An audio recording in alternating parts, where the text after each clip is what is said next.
국회에서는 내년도 예산안 처리를 위한 막바지 협상이 이어지고 있습니다. 실무 협상에서 이견을 좁히지 못한 여야는 오늘 원내대표 회동을 통해서 대통령실 이전과 지역 상품권을 포함한 핵심 쟁점 예산을 놓고 논의에 들어갑니다.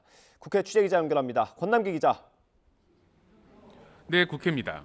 네, 이제 예산안 협의가 원내대표 손에 넘어갔습니까?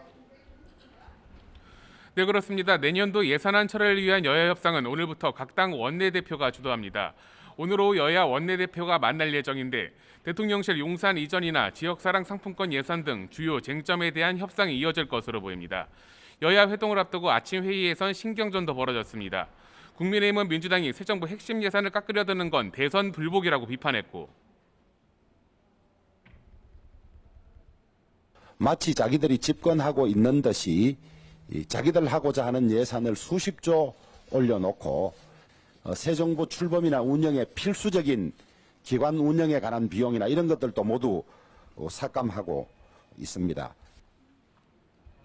네, 반면 민주당은 윤석열 정부 예산안에 서민은 없고 이른바 윤심만 가득하다고 꼬집었습니다.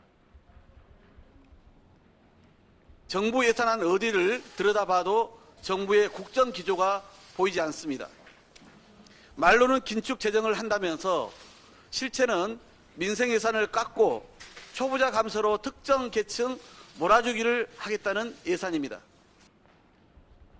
다만 이런 공방 속에서도 여야는 각 당 정책위의장 등이 참여하는 2+2 협의체를 통해 공공분양과 공공임대주택 예산을 모두 증액하기로 하는 등 어제 저녁까지 일부 견해차를 좁혔습니다.